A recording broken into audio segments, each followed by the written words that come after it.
जो भी हुआ है आज दोबारा नहीं होगा। कोई भी दोबारा तुमसे इस तरह बात नहीं करेगा। सिनान ने जो बातें की वो गलत थी। हाँ? बिल्कुल, बहुत डरावनी थी, बहुत। लेकिन क्या वो सच नहीं? हम सबका हाल देखो अली। इस घर में मेरा सर शर्म से झुका हुआ है। शर्मिंदा हूं अपनी मोहब्बत के सामने।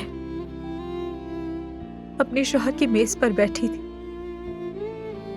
बिल्कुल अजनबी की तरह, शर्मिंदगी के साथ। मर्द की मां के सामने शर्मिंदा हूं।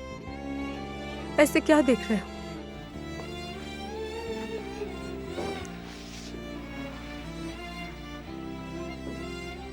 तुमने मेरा क्या हाल कर दिया। देखो तुमने क्या बना दिया मुझे। सिनान के वो अल्फाज, अलीना की वो नजरें, आंटी का वो शदीद गुस्सा, उन सब के आगे मैं क्या करूं अली? मेरा यहाँ क्या काम है बताओ? अल्लाह के वास्ते छोड़ दो मुझे, प्लीज मुझे जाने दो यहाँ से। नामुमकिन, खुदा के लिए मुझसे ये सब कुछ मत बोला करो। मैं नहीं छोड़ सकता तुम्हें, कभी नहीं। तुम मुझे छोड़ सकते हो, लेकिन उसे नहीं छोड़ सकते अली,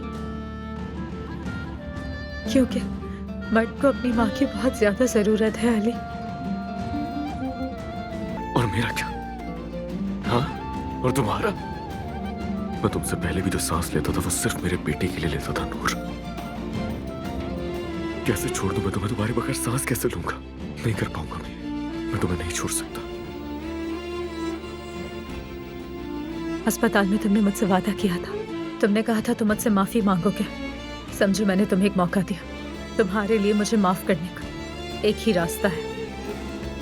इस झूठ की बुनियाद पर बनी शादी को हमें जल्द खत्म करना होगा अली।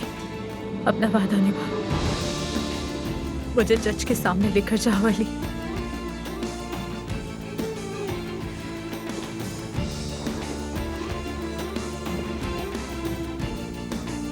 प्लीज अली।